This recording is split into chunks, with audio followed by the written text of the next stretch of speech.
ದೇವೀಸ್ kitchen, ದಕ್ಷಿಣ ಭಾರತದ ಸಾಂಪ್ರದಾಯಿಕ ಅಡುಗೆಗಾಗಿ ಬನ್ನಿ ಅಡುಗೆ ಕಲಿಯೋಣ. ಸಮಸ್ತರಿಗೂ ನಮಸ್ಕಾರ. ದೇವೀಸ್ ಕಿಚನ್ಗೆ ಆತ್ಮೀಯವಾದಂಥ ಸ್ವಾಗತ. ನೀವು ನೋಡ್ತಾ ಇದ್ದೀರಲ್ವಾ, ಏನು ಸ್ಪೆಷಲ್ಲು? ಅಯ್ಯೋ ಉಪ್ಪಿಟ್ಟ ಅಂತೀರಾ?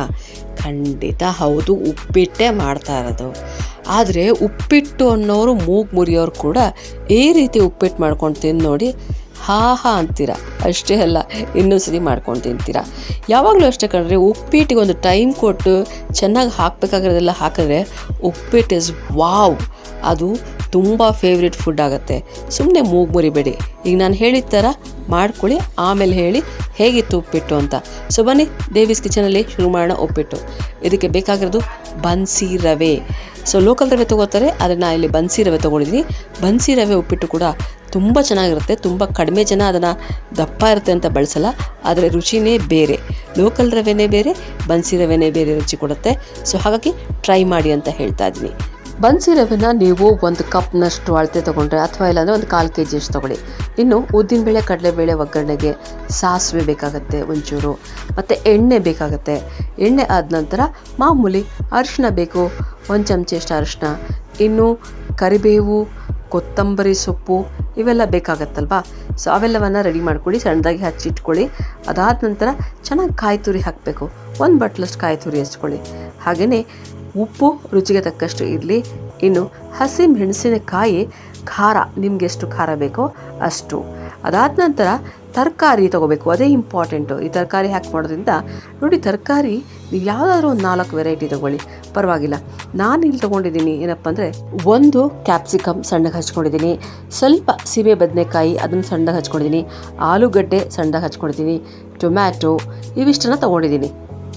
ನೀವಿನ್ನೂ ಇದಕ್ಕೆ ಕ್ಯಾರೆಟ್ ಸಣ್ಣಗೆ ಹಚ್ಕೊಂಡು ಹಾಕೋಬೋದು. ಬಟಾಣಿ ಹಾಕಿದ್ರೆ ಅಂತೂ ಸೂಪರ್ ಕಣ್ರಿ.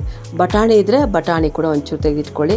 ಸೊ ಇವಿಷ್ಟನ್ನು ನೀವು ಸಣ್ಣದಾಗಿ ಹೆಚ್ಚಿಟ್ಕೊಂಡ ನಂತರ ಕೊತ್ತಂಬರಿ ಸೊಪ್ಪು ಮತ್ತು ಮೆಣಸಿನಕಾಯಿ ಇದನ್ನು ಕೂಡ ಹೆಚ್ಚಿಟ್ಕೊಂಡ್ಬಿಡಿ. ಇನ್ನು ಕಾಯಿ ತುರಿ ಹೇಳಿದೆ, ಅರ್ಧ ಬಟ್ಲಷ್ಟು ಕಾಯಿ ತುರಿಯನ್ನು ಚೆನ್ನಾಗಿ ತುರಿದಿಟ್ಕೊಂಡ್ಬಿಡಿ. ಸೊ ರೆಡಿ ಆಯ್ತಲ್ಲ. ಮೊದಲಿಗೆ ಗಟ್ಟಿಯಾದಂಥ ತರಕಾರಿಗಳನ್ನು ಬೇಯಕ್ಕೆ ಹಾಕ್ಕೊಂಬಿಡಿ. ಸೀಮೆ ಬದನೆಕಾಯಿ, ಆಲೂಗಡ್ಡೆ ಬೇಯಿಸ್ತಾ ಇದ್ದೀನಿ. ಇನ್ನು ಮಿಕ್ಕಿದ ಆಮೇಲೆ ಬೇಯಿದ್ರೆ ಆಗುತ್ತೆ. ಸೊ ಅದನ್ನು ನಾವು ಬೇಯಿಸಿ ಇಟ್ಕೊಂಡ್ಬೇಡ, ಸ್ವಲ್ಪ ನೀರು ಹಾಕಿ ಬೇಯಿಸಿ ಇಟ್ಕೊಂಡ್ಬೇಡ. ಒಂದು ಒಳ್ಳೆ ಕೆಲಸ ಇವಾಗ ಬಾಕಿ ಇರೋದಂದರೆ ರವೆ ಹುರಿಯೋದು. ಎಲ್ಲರೂ ಏನು ಅಂದ್ಕೊಳ್ತಾರೆ, ರವೆ ತಾನೆ ಪಟಪಟ ಅಂತ ಹುರಿದಾಕ್ಬಿಡ್ತೀವಿ ಅಂತ. ಈ ರವೆ ಹುರಿಯೋದ್ರಲ್ಲೇ ಇರೋದು ಉಪ್ಪಿಟ್ಟಿನ ಹದ. ನೆನ್ಪಿಟ್ಕೊಳ್ಳಿ, ಯಾವಾಗ ರವೆನ ಕರೆಕ್ಟಾಗಿ ನೀವು ಹುರಿತೀರಾ ಆಗ ಮಾತ್ರ ಉಪ್ಪಿಟ್ಟು ಚೆನ್ನಾಗಿರೋದು. ಸ್ವಲ್ಪ ಮೀಡಿಯಮ್ ಫ್ಲೇಮಲ್ಲಿ ಇಟ್ಕೊಂಡು ನೀವು ಒಂದು 2-3 ಚಮಚೆಯಷ್ಟು ಎಣ್ಣೆಯನ್ನು ಹಾಕ್ಕೊಂಡು ಚೆನ್ನಾಗಿ ಹುರಿಬೇಕು, ಘಮ್ಮನ್ಬೇಕು, ಮತ್ತು ಅದರ ಕಲರ್ ಒಂಚೂರು ಚೇಂಜ್ ಆಗಬೇಕು. ನೋಡಿ, ಈ ರೀತಿ ಆದರೆ ಆಯಿತು.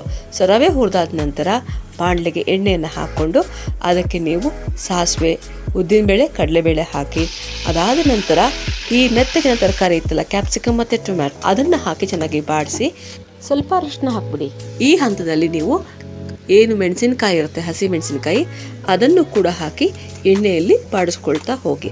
ಇದು ಸ್ವಲ್ಪ ಹೊತ್ತಾದ ನಂತರ ಬೆಂದಿದ್ದ ತರಕಾರಿ ಏನೇನಿತ್ತು ಅದನ್ನು ಹಾಕಿ ಒಂದ್ಸತಿ ತಿರುಗಿಸಿ. ಈಗ ನೀವು ಅಳತೆ ಪ್ರಮಾಣದಲ್ಲಿ ನೀರನ್ನು ಹಾಕಬೇಕು.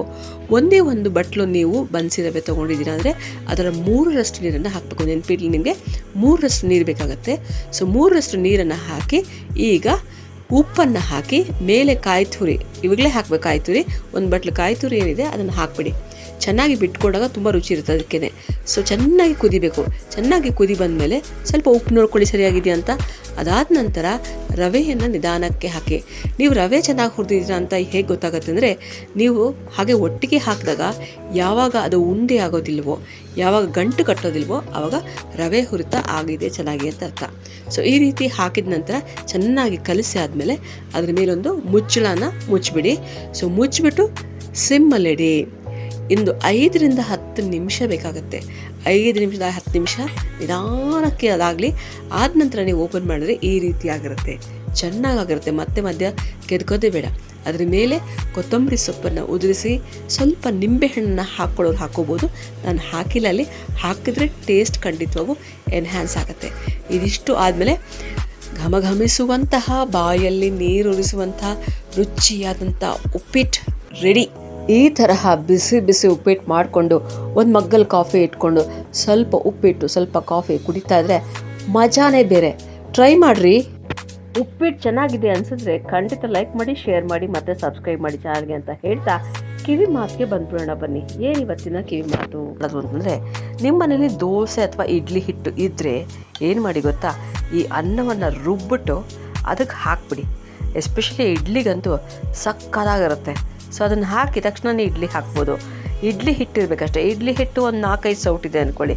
ಆವಾಗ ನೀವು ಅನ್ನವನ್ನು ಹಾಕ್ಬಿಟ್ಟು ಅದನ್ನು ಚೆನ್ನಾಗಿ ಕಲಸಿ, ಮತ್ತು ನೀವು ಅದಕ್ಕೊಂಚೂರು ಈರುಳ್ಳಿ, ಹಸಿಮೆಣಸಿನ್ಕಾಯಿ ಏನೇನು ಬೇಕೋ ಎಲ್ಲ ಹಾಕ್ಬಿಟ್ಟು ಇಡ್ಲಿ ಥರ ಇಟ್ಬಿಟ್ರೆ ಸಾಫ್ಟಾಗಿರೋ ಇಡ್ಲಿ ಆಗುತ್ತೆ, ತಿನ್ಕೊಬೋದು. ಅನ್ನನೂ ವೇಸ್ಟ್ ಆಗೋಲ್ಲ, ಇಡ್ಲಿ ರುಚಿಯಾಗಿರುತ್ತೆ. ಮಾಡ್ತೀರಲ್ವಾ? ಸೊ ಇದು ದೋಸೆಗಾದರೂ ಮಾಡ್ಬೋದು ಅಥವಾ ಇಡ್ಲಿಗಾದರೂ ಮಾಡ್ಬೋದು. ಎರಡು ಮಿಕ್ಕಿಯಲ್ಲಪ್ಪ ಹಿಟ್ಟು. ಏನು ಮಾಡೋದು ಅಂತಂದರೆ, ಸುಮ್ಮನೆ ರುಬ್ಬಿಟ್ಟು ಒಂದು ಹಿಡಿಯಷ್ಟು ಅಕ್ಕಿ ಹಿಟ್ಟು ಹಾಕ್ಬಿಟ್ಟು ಅದಕ್ಕೆ ಈರುಳ್ಳಿ, ಮೆಣಸಿನ್ಕಾಯಿ ಮತ್ತು ಕಾಯಿ ತುರಿ ಎಲ್ಲವನ್ನು ಹಾಕ್ಬಿಟ್ಟು ರೊಟ್ಟಿ ತಟ್ಬಿಡಿ. ರೊಟ್ಟಿ ಕೂಡ ತುಂಬಾ ಚೆನ್ನಾಗಿರುತ್ತೆ, ಮೆತ್ತಗೆ ಬರುತ್ತೆ. ಸೊ ಯಾವುದನ್ನು ವೇಸ್ಟ್ ಮಾಡಬಾರ್ದಲ್ವಾ? ಸೊ ಅದರಲ್ಲೂ ಅನ್ನ ಖಂಡಿತ ವೇಸ್ಟ್ ಮಾಡಲೇಬಾರ್ದು. ಸೊ ಟ್ರೈ ಮಾಡ್ತೀರಲ್ವಾ? ಸೊ ಇದು ದೇವೀಸ್ ಕಿಚನ್, ನಿಮ್ಮ ಚಾನೆಲ್. ಮುಂದಿನ ವಿಡಿಯೋದಲ್ಲಿ ಮತ್ತೆ ಸಿಗೋಣ. ನಮಸ್ಕಾರ.